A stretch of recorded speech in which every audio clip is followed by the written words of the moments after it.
दोस्तों, तो अब भारत से पंगा लेने वाले मालदीव को एक एक करके खुद उसके कर्मों की सजा मिलनी शुरू हो चुकी है, क्योंकि एक बार फिर से मालदीव में पीने के पानी की किल्लत पड़ गई है और वहां की जनता पानी की बूंद बूंद के लिए तरस रही है। यहाँ पर भारत से पंगा लेकर चीन की जाल में फंसकर पाकिस्तान, नेपाल, श्रीलंका और बांग्लादेश की जो हाल हुई थी, उसी बर्बादी की तरफ मालदीव के मोहम्मद मुइज्जू भी बिजली की रफ्तार से आगे बढ़ रहे हैं। और मालदीव में एक बहुत अजीब घटना घटित हो रही है जो कि आपको भी सोचने पर मजबूर कर देगी, क्योंकि यहाँ पर भारत ने बिना कुछ किए चीन और मालदीव से बदला ले लिया है।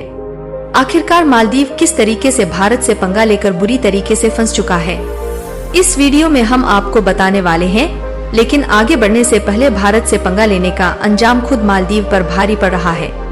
उसके लिए वीडियो को एक लाइक करके चैनल को सब्सक्राइब जरूर कर लीजिए, क्योंकि यह आपके लिए 1 सेकंड का काम है, लेकिन इससे हमारी काफी बड़ी मदद होती है। दरअसल कुछ ही दिनों पहले चीन ने एक तरफा फैसला लेते हुए तिब्बत के लोगों का पानी मालदीव को पीने के लिए भेज दिया था, जबकि देखा जाए तो तिब्बत पर चीन का अवैध कब्जा है। लेकिन उसके बावजूद भी चीन तिब्बत को लूटकर मालदीव को भारत से दूर करने के लिए मोहम्मद मुइज्जू को 1500 टन पानी भेज दिया। यहाँ ध्यान देने वाली बात यह है कि अभी तक मालदीव को पीने का पानी भारत दे रहा था, लेकिन चीन ने उसे रुकवा कर तिब्बत का पानी लूटकर मालदीव में भेज दिया। लेकिन हाल ही में खबर निकल कर आ रही है कि चीन के द्वारा भेजा गया पानी मालदीव के लोग नहीं पी रहे हैं और यह पानी वहाँ के किसी मस्जिद में रखा हुआ है और वहीं पर सड़ रहा है। तो आखिरकार मालदीव के लोग चीन के द्वारा भेजा गया यह मिनरल से भरपूर पानी क्यों नहीं पी रहे हैं, यह बात हम आपको बताएंगे। उससे पहले आप यह जान लीजिए कि आखिरकार भारत का बदला कैसे पूरा हो गया। देखिए, चीन जब अरुणाचल प्रदेश पर अपना दावा करता है, पीएम मोदी तब ताइवान और तिब्बत का मुद्दा उठाते हैं, क्योंकि भारत जिस तिब्बत को अपना बताता है वहाँ पर चीन के द्वारा अवैध कब्जा किया गया है। और चीन भारत से इसलिए भी नाराज रहता है क्योंकि तिब्बत के जो धर्म आध्यात्मिक नेता दलाई लामा है, उन्हें भारत हर बार जन्म दिवस की बधाई देता रहता है। और भारत का भले ही कंट्रोल तिब्बत पर नहीं है, लेकिन भारत अपनी पकड़ तिब्बत से बनाने में बिल्कुल भी पीछे नहीं हटता। इसीलिए भारत से बदला लेने के लिए चीन ने 2 बड़े खेल कर दिए।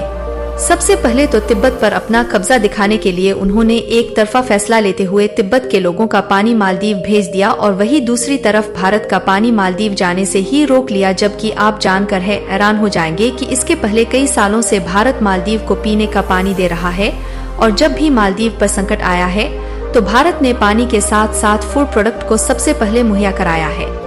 क्योंकि देखा जाए तो मालदीव समुद्र के बीचों बीच बसा आइलैंड है, जहां पर मछलियों के अलावा अन्य फूड प्रोडक्ट बिल्कुल भी प्रोड्यूस नहीं होते, जिसके कारण भारत पर पूरी तरह से निर्भर है।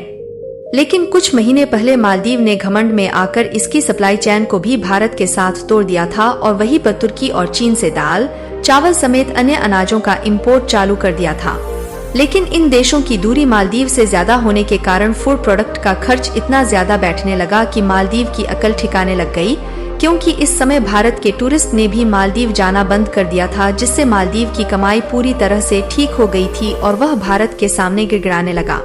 जिसके बाद भारत ने मालदीव के लिए दाल, चावल समेत अन्य फ्रूट प्रोडक्ट का एक्सपोर्ट दोबारा से चालू किया। और यह तो कुछ भी नहीं है बल्कि जीस। मालदीव को चीन भारत के खिलाफ अपने घेरे में लेने की कोशिश कर रहा है। इसी मालदीव के आइलैंड में समुद्र के खारे पानी को पीने के लिए भारत के द्वारा कई वाटर ट्रीटमेंट प्लांट खोले गए हैं और उन्हीं के बलबूते मालदीव की जनता और वहां पर आने वाली टूरिस्ट पानी पीते हैं। लेकिन भारत पर इतना ज्यादा निर्भर रहने के बावजूद भी मोहम्मद मुइज्जू ने सरकार में आते ही चीन के कहे सुने में आकर भारत से भेजे जाने वाले पानी को लेना बंद कर दिया, जिसके कारण इस बार की गर्मी में मालदीव की जनता पानी की बूंद बूंद के लिए तरसने लगी। और जब मालदीव में पानी की कमी हुई तो चीन ने तिब्बत के ग्लेशियर का पानी भेज दिया। लेकिन मालदीव ने भारत से पानी की सप्लाई बंद करके चीन से पानी लेकर कितनी बड़ी गलती कर दी, उसको यह बात अब मालूम चल रही है, जब वह बुरी तरीके से फंस चुका है और मालदीव को उसके कर्मों का फल मिल चुका है।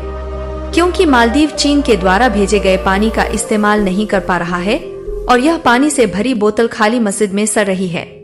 वहाँ पर पानी की कई बोतलें खुली मिली है और उनके आसपास सिरिंज और नशे का सामान भी मिला है। इसलिए मालदीव को लग रहा है कि बोतलों में किसी ने कुछ मिला तो नहीं दिया, इसीलिए मालदीव की सरकार यह पानी बांटने से डर रही है और मालदीव के लोग खुद इस पानी को बिल्कुल भी नहीं पीना चाहते। और वहीं दूसरी तरफ मालदीव की जनता इसी के कारण पानी की कमी से जूझ रही है और मोहम्मद मुज्जू के ऊपर सवाल उठाए जा रहे हैं, यानी कि भारत को नीचा दिखाने के लिए चीन के द्वारा तिब्बत का जो हजारों टन पानी भेजा गया वह किसी काम का नहीं रहा। हालांकि जो बोतलें सुरक्षित बची हुई है उनको भी मालदीव इस्तेमाल नहीं करना चाहता, क्योंकि चीन के वादे के मुताबिक जो इंफ्रास्ट्रक्चर डेवलपमेंट करने की बात कुछ महीने पहले मालदीव से कही थी उससे वह मुकर गया और मालदीव की तरफ से चीन ने पूरी तरह से अपना हाथ खींच लिया है, जिससे अब दोबारा से मालदीव को भारत की याद आ रही है। और इसी बीच में यह भी खबर निकल कर आई कि भारत के द्वारा मालदीव को जो डोर्नियर एयरक्राफ्ट दिए गए थे उनको दोबारा से इस्तेमाल करना शुरू कर दिया गया है। इन विमानों और हेलीकॉप्टरों का इस्तेमाल मेडिकल इमरजेंसी के दौरान बीमार मरीजों के रेस्क्यू में किया जा रहा है। पहले इन विमानन प्लेटफॉर्म को भारतीय सैन्य कर्मी उड़ाते थे, लेकिन भारत के उन सैनिकों को वापस लौटा दिया गया, जिसके बाद से अब तक मालदीव के एयरपोर्ट पूरी तरह से बंद है और यह हेलीकॉप्टर भी बंद पड़े थे। लेकिन मालदीव की इस हरकत से भारत एक्शन मोड में आ गया और मालदीव्स को झुकना पड़ा और दोनों देशों की सहमत के बाद मालदीव में मौजूद इन हेलीकॉप्टर को ऑपरेट करने के लिए भारत की टेक्निकल टीम को भेजा गया है। और रिपोर्ट की माने तो अब भारत की टेक्निकल टीम और मालदीव मिलकर इन्हें ऑपरेट करना शुरू कर चुके हैं। हालांकि धीरे धीरे भारत की ओर वापस तो आ रहा है, लेकिन मालदीव ने जो गलती की है इसका बदला लेने में भारत भी कोई कसर नहीं छोड़ रहा है। हाल ही में भारत ने जो अपने पड़ोसी देशों के लिए बजट का पैकेज अनाउंस किया है उसमें मालदीव को बहुत बड़ा झटका मिला है, क्योंकि पिछले साल फाइनेंशियल ईयर में भारत ने मालदीव में इंफ्रास्ट्रक्चर डेवलपमेंट के लिए 770 करोड़ दिए थे, जबकि इस बार घटाकर 400 करोड़ कर दिया है, यानी कि देखा जाए तो पिछले साल का लगभग आधा है। वहीं दूसरी तरफ श्रीलंका और नेपाल के लिए बजट में बढ़ोतरी की गई है। इसमें श्रीलंका की मदद 4 गुना ज्यादा बढ़ाकर 60 करोड़ से 245 करोड़ कर दी है और नेपाल के लिए आर्थिक मदद को 650 करोड़ से बढ़ाकर 00 करोड़ रुपए कर दिया गया है, जो कि यह दर्शाता है कि पिछले वित्त वर्षों में श्रीलंका ने भारत का भरपूर साथ दिया है और चीन को कई मामलों में तगड़ी फटकार लगाई है, जबकि मालदीव ने भारत के खिलाफ फैसले लिए, इसलिए मालदीव को बड़ा झटका दिया गया। बाकी आप लोग भारत और मालदीव के लिए क्या कहना चाहेंगे, अपनी राय कमेंट में जरूर बताएं और इस वीडियो को एक लाइक करके अपने मित्रों तक शेयर जरूर करें ताकि उन्हें भी जानकारी मिल सके। इसी तरह और भी नॉलेजेबल वीडियो देखने के लिए चैनल को सब्सक्राइब करके बेल आइकन जरूर दबाएं। जय श्री राम।